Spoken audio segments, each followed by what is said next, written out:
अमरावतीत महिला आणि बालकल्याण मंत्री यशोमती ठाकूर यांनी महावितरणच्या अधिकाऱ्यांची कानउघाडणी केली। शेतकऱ्यांकडून वीज बिल वसुली करताना सहानुभूती दाखवा, इंग्रजांसारखं वागू नका आणि ग्राहकांवर दादागिरी करू नका असा सज्जड दमच यशोमती ठाकूर यांनी भरलाय। अमरावतीतील शेतकऱ्यांना संपूर्ण वीज बिल भरण्याची सक्ती केली जाते आणि बिल भरलं नाही तर वीज तोडली जाते अशी तक्रार शेतकऱ्यांची होती।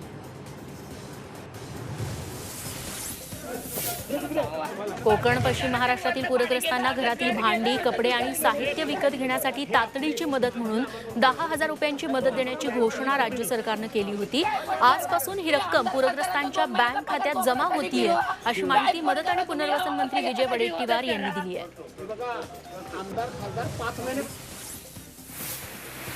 पुढील 4 दिवस कोकणात मुसळधार पावसाचा इशारा देण्यात आलाय। पश्चिम महाराष्ट्रातही पाऊस होईल असा अंदाज वर्तवण्यात आलाय। रायगड, रत्नागिरी, पुणे, कोल्हापूर आणि सातारा या जिल्ह्यांमध्ये काही ठिकाणीच मुसळधार पाऊस होईल असा अंदाज वेधशाळेनं वर्तवलाय। मात्र पावसाचा रेड किंवा ऑरेंज अलर्ट देण्यात आलेला नाहीये।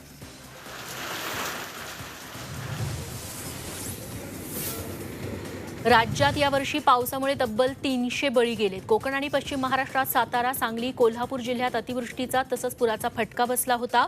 यंदा राज्यात अतिवृष्टी पुरामुळे मृत्युमुखी पडलेल्यांची संख्या 300च्या वर पोहोचली आहे। या 300 पैकी तब्बल 213 बळी गेल्या आठवड्यातल्या पुराचे आहेत, तर 100 जखमींवरती विविध रुग्णालयांमध्ये उपचार सुरू आहेत। कोकणातील 1205 गावांना यंदा पुराचा फटका बसला।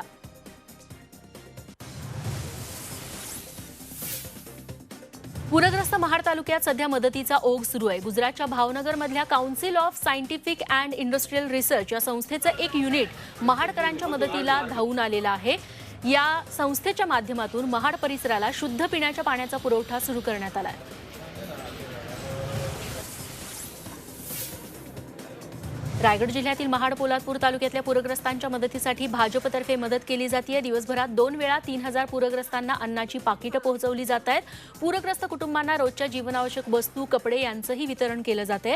पक्षातर्फे दररोज 200 महिला, पुरुष स्वयंसेवक इथं काम करत आहेत। याशिवाय 3 जेसीबी, 3 डंपरच्या माध्यमातून शहरात स्वच्छताही केली जाते। शहरात वैद्यकीय शिबिराचं आयोजनही करण्यात आलंय।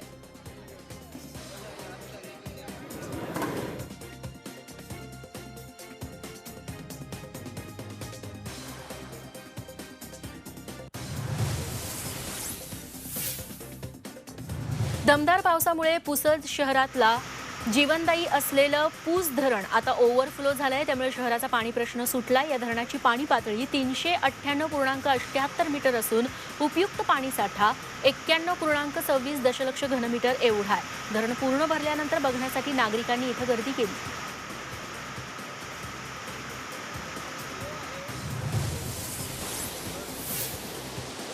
पिंपरी चिंचवडमधून वाहणारी पवना नदी सध्या दुथडी भरून वाहू लागली आहे। पिंपरी चिंचवड शहराला पाणी पुरवठा करणाऱ्या पवना धरण क्षेत्रात दमदार पाऊस पडतोय, त्यामुळे धरणातून 4650 क्युसेक पाण्याचा विसर्ग सुरू आहे। शहरातून वाहणाऱ्या नदीवर हे विहंगम दृश्य त्यामुळे दिसतंय। शहरातील बंधारेही ओव्हरफ्लो झाले।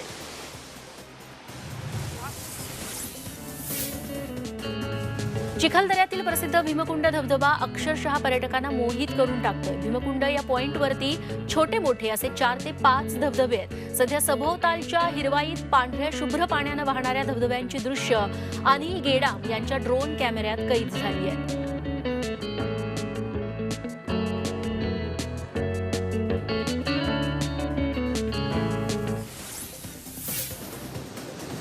ढगफुटी सदृश्य झालेल्या पावसामुळे मावळातील सुमारे 1191 हेक्टर जमिनीवरील पिकांचं नुकसान झालंय। त्यात 2634 शेतकऱ्यांचं नुकसान झालंय।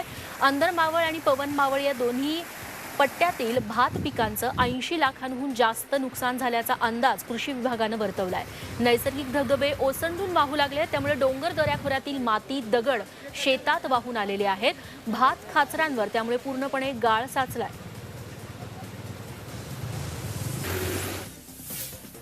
महाडच्या तळीये गावात भूस्खलन होऊन गाव डोंगराखाली गाडलं गेलं। अशीच दुर्दैवी घटना 7 वर्षांपूर्वी पुणे जिल्ह्याच्या माळीण गावात घडली होती।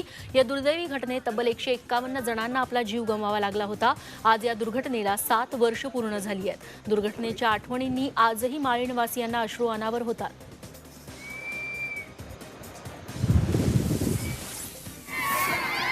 जळगावातील अमळनेर तालुक्यातील गांधली गावात एक प्रेतयात्रा निघाली, पण या प्रेतयात्रेत तिरडीवरती झोपलेली व्यक्ती जिवंत आहे। जुलै महिना सरला तरीही हा भाग अजूनही कोरडा ठाक आहे। ग्रामस्थ पावसाच्या प्रतीक्षेत आहेत, त्यामुळेच या गावच्या एका विशेष प्रथेप्रमाणे जिवंत माणसाची अशी प्रेतयात्रा काढण्यात येते। या प्रेतयात्रेत सहभागी लोकांची रडून रडून पार दमछाक झाली, मात्र गावातील आबालवृद्धांची यामुळे चांगलीच करमणूक झाली। नाशिक जिल्ह्यातील गंगापूर आणि दारणा धरणातून पाण्याचा विसर्ग सुरू झालाय, त्यामुळे गोदावरी नदीत आता पूरसदृश्य परिस्थिती निर्माण झाली आहे। या वर्षीतील पहिलाच पूर नाशिकमध्ये आलाय। शहरातील पंचवटीतील रामकुंड परिसरात पुराचं चित्र पाहायला मिळतंय।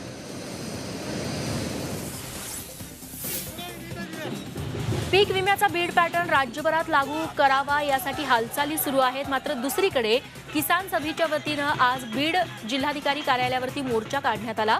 या मोर्चात किसान सभेच्या कार्यकर्त्यांसह अनेक शेतकरी सहभागी झाले।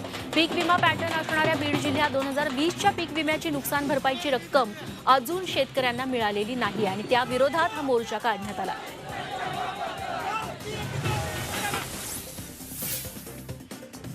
आता शेतकरीच मोबाईल ॲपद्वारे पिकांची नोंदणी करू शकणार आहेत। महसूल विभागाचा ई पीक पाहणी प्रकल्प 15 ऑगस्ट पासून राज्यभर सुरू होतोय। टाटा ट्रस्टच्या मदतीने त्याच्या ऑनलाईन ॲप्लिकेशन बनवण्यात आलंय।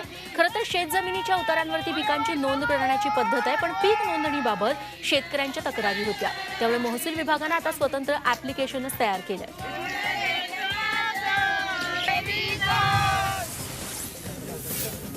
विरोधी पक्षनेते देवेंद्र फडणवीस आणि प्रवीण दरेकर आज कोल्हापूर दौऱ्यावरती होते। या दौऱ्यादरम्यान त्यांनी चिखली गावाला भेट दिली आणि पूरग्रस्तांशी संवाद साधला, तसंच पूरग्रस्तांना जीवनावश्यक वस्तूंचं वाटप केलं। फडणवीसांच्या दौऱ्याचा आज तिसरा आणि अखेरचा दिवस आहे। फडणवीसांनी चिखलीत पूरग्रस्तांच्या भावना जाणून घेतल्या। आंबेवाडीत पूरग्रस्तांशी त्यांनी संवाद साधला।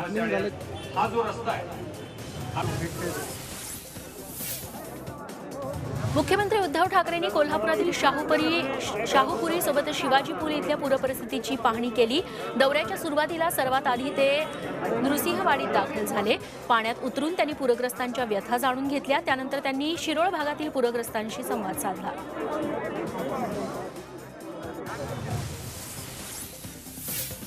हिमाचल प्रदेशातल्या भूस्खलनात अख्खा राष्ट्रीय महामार्ग ढासळलाय। नाहन नॅशनल हायवे 707 असलेला डोंगर पूर्णपणे खचलाय। त्याचा काळजात धडकी भरवणारा व्हिडिओ कॅमेऱ्यात कैद झाला। राष्ट्रीय महामार्गाचा जवळपास 400 ते 500 मीटरचा भाग डोंगरासोबत खाली वाहून गेलाय। अर्धा डोंगराचा कडाच तुटल्याने ही भयंकर दुर्घटना घडली आहे, त्यामुळे महामार्गाच्या दोन्ही बाजूला गाड्या आणि लोक अडकून पडले।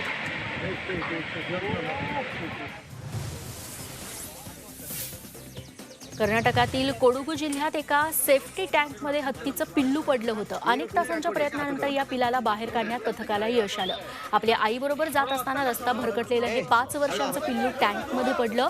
देवरपुरा गावातील ही घटना आहे। खूप वेळ हे पिल्लू बाहेर येण्यासाठी धडपडत होतं। गावकऱ्यांनी त्याला बाहेर काढण्याचा प्रयत्न केला। अखेर या घटनेची माहिती दिल्यावर वनविभागाच्या पथकानं घटनास्थळी धाव घेतली आणि या पिलाचा जीव वाचवला।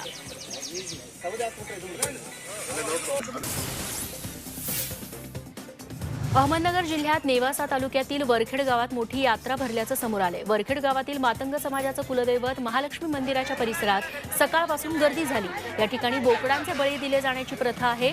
एकीकडे अहमदनगर जिल्ह्यात दररोज 1000 कोरोना रुग्ण सापडत असताना दुसरीकडे ही गर्दी कोरोनाचा प्रसार वाढवेल अशी भीती आहे।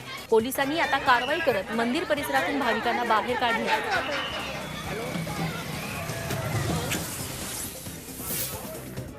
दुसरीकडे अहमदनगरमध्ये थाटामाटात लग्न करणं चांगलंच महागात पडलंय। मिरी रोडवरील ममता मंगल कार्यालयात सुमारे 500 वऱ्हाडींच्या उपस्थितीत विवाह सोहळा सुरू होता। याची माहिती तहसीलदार अर्चना पागिरे यांना मिळाली। त्यांनी लग्नात जेवणावळी सुरू असतानाच प्रशासन तिथं पोहोचलं आणि कारवाईचा बडगा उगारला।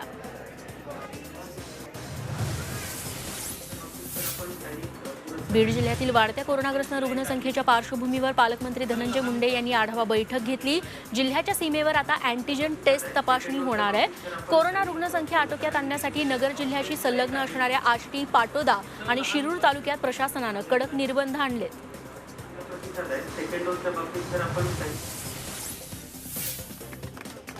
नागपूर शहरातल्या सीताबर्डीत बालस्नेही आणि महिला अधिकारी कक्ष स्थापन करण्यात आलाय. पोलीस आयुक्त अमितेश कुमार यांच्या हस्ते त्याचं उद्घाटन करण्यात आलं. उपायुक्त विनीता साहू यांच्या संकल्पनेतून हा उपक्रम हाती घेण्यात आलाय.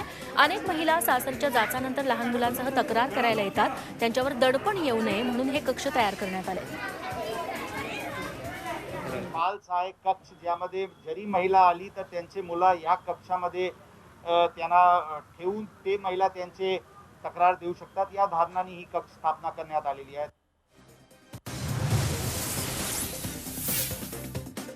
गृहराज्यमंत्री शंभूराज देसाई यांनी नारायण राणेंना इशारा दिलाय. केंद्रीय मंत्री नारायण राणे हे मुख्यमंत्री उद्धव ठाकरे यांच्यावरती जी टीका करतायत त्याला जसंच्या तसं उत्तर देण्याची आणि नारायण राणे यांचं तोंड बंद करण्याची ताकद प्रत्येक शिवसैनिकात असल्याचा इशारा गृहराज्यमंत्र्यांनी दिलाय.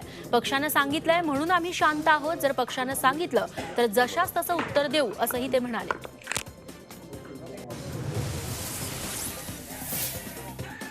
गायरान जमिनीच्या हक्कासाठी कळंब उपविभागीय अधिकारी कार्यालयावरती नागरिकांनी मोर्चा काढला. 8 दिवसांपूर्वीच कळंब तालुक्यातील खामसवाडी गावात गायरान जमिनीवरती बांधलेली घरं पाडण्यात आली होती. त्यावरून मोठा वादंग झाला. या मुद्द्यावरून गायरान बचाव कृती समितीच्या वतीनं मोर्चा काढण्यात आला. मोर्चाला मोठ्या संख्येनं नागरिक उपस्थित असल्यानं तणाव निर्माण झाला होता.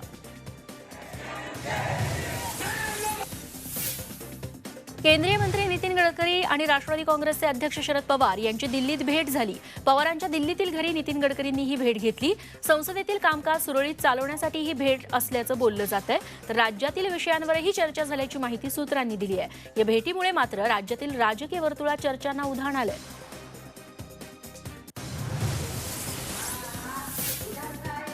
भाजप नेते आणि माजी अर्थमंत्री सुधीर मुनगंटीवार यांचा आज वाढदिवस. त्यानिमित्त वर्ध्यात संजय गांधी निराधार दिव्यांग अपंग या योजनेच्या लाभार्थ्यांनी होम हवन केलं आणि मुनगंटीवारांच्या दीर्घायुष्यासाठी प्रार्थना केली. युती सरकारच्या काळात निराधार, विधवा आणि अपंगांचं अर्थसहाय्य 600 रुपयांवरून 1200 रुपये करण्यात आलं. म्हणून लाभार्थ्यांनी मुनगंटीवारांना अनोख्या शुभेच्छा दिल्या. या होम हवनाच्या कार्यक्रमात अनेक निराधार महिलाही सहभागी झाल्या.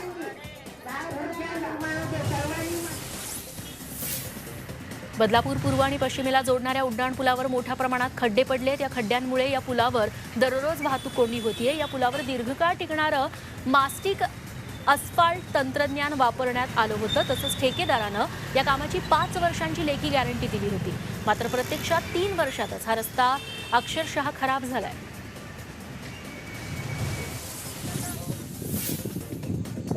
कोरोनाचे नियम पाळून मेळघाट व्याघ्र प्रकल्पात जंगल सफारीला जिल्हाधिकाऱ्यांनी परवानगी दिली आहे. कोरोनामुळे चिखलदऱ्यात जंगल सफारी करणारे गाईड आणि जिप्सी चालकांवर उपासमारीची वेळ आली होती. मात्र आता तेही गाड्या सॅनिटाईज करून सज्ज झालेत. पर्यटकांना शनिवार रविवार वगळता इतर दिवशी नियमांचं पालन करत व्याघ्र प्रकल्पात फिरता येणार आहे. पर्यटनादरम्यान पर्यटकांचं थर्मल स्कॅनिंगही केलं जाईल.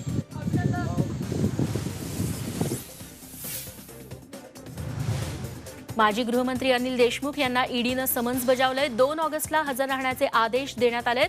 अनिल देशमुख आणि ऋषिकेश देशमुख यांना ईडीनं हे समन्स बजावलेलं आहे. 2 ऑगस्टला ईडी कार्यालयात हजर राहण्याचे आदेश यात देण्यात आलेत. सुप्रीम कोर्टात होणाऱ्या 3 ऑगस्टच्या सुनावणीपूर्वीच ईडीनं हे समन्स बजावलेलं आहे. दुसरीकडे माजी गृहमंत्री अनिल देशमुख यांना सुप्रीम कोर्टातून कोणताही दिलासा मिळालेला नाही. कथित आर्थिक गैरव्यवहार प्रकरणी देशमुख ईडीच्या रडारवरती असून त्यांच्या डोक्यावर अटकेची टांगती तलवार आहे. ही अटक टाळण्यासाठी त्यांनी सुप्रीम कोर्टात धाव घेतली होती. मात्र आजच यावर आदेश देण्यास कोर्टानं नकार दिलाय. यावर 3 ऑगस्टला विचार केला जाईल असं कोर्टानं आज स्पष्ट केलंय.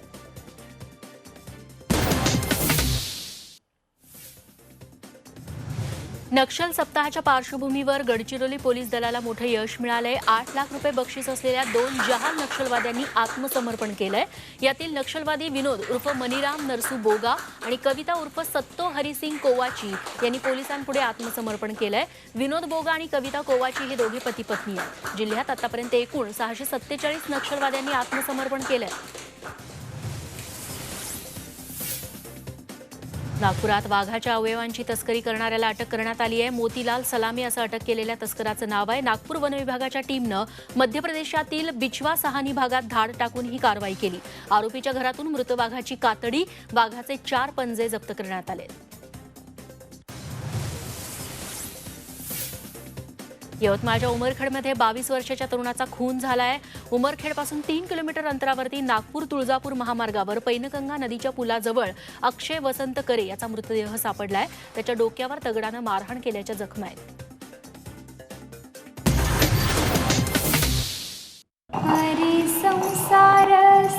बहिणाबाईंची जात्यावरची ओवी म्हणजे